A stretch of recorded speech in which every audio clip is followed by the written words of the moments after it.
Good day everyone.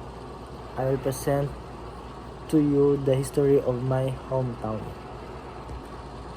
Brief history. Dueñas had its foundation and Christianization in 1590 with the name of Sumandig. In 1599, it was moved to Sibugao 4 years later. It was joined to Dumangas, and 2 years later, 1605, and joined in independence. In 1608, she was transferred to Laglag, now Barangay Pader, Dueñas, and remained at this place for 59 years or until 1667.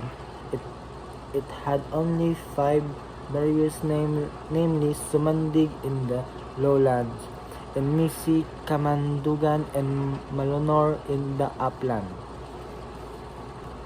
In 1668, Laglag was joined to Passi, only to be separated a year after from 1669 to 1844 for a period of 175 years. Laglag still remained in the said site. This was for the reason the most of the family name of the residents of the Dueñas begin with letter L. But later, in 1845, Laglag was moved around 4 kilometers east yard and given name Dueñas in memory of the birthplace, Dueñas, Palencia, Spain, or Father Florence Martin, who authored the transfer. Saint Jerome, doctor of the church, in the patron saint of Dueñas. The word Dueñas or Duena is derived from a Latin word domna or domina, which means a landlady or madam who was dominion over a certain house or estate. Significant people and local heroes. Nazaria Lagos, the Florence Nightingale of Panay. She was the nurse during the Philippines Revolution and the Philippines-American War.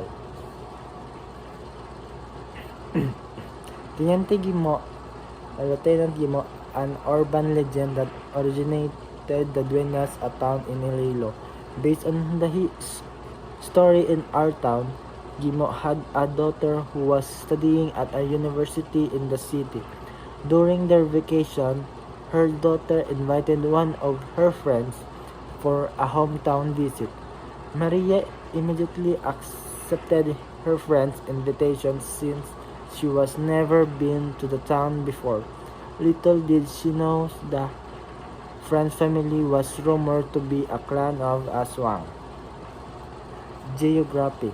The town of Dueñas is a fourth-class municipality with an overpopulation of 34,597, according to the 2020 census, and composed of 47 barangays.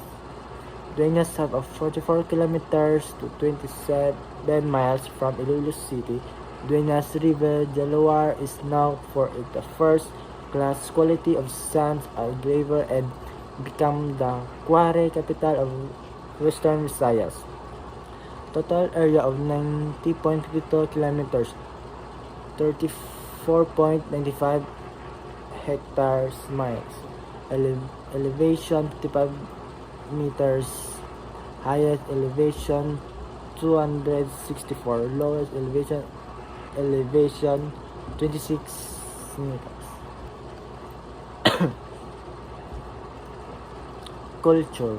Anihan Festival September in Dueña is very special month, the start of the harvest of many agricultural crops, the last day of the month. It the fest in honor of patron Saint Jerome. The week-long celebration, it was of Thanksgiving after having a good harvest and surprising the trials and cries during the length of months.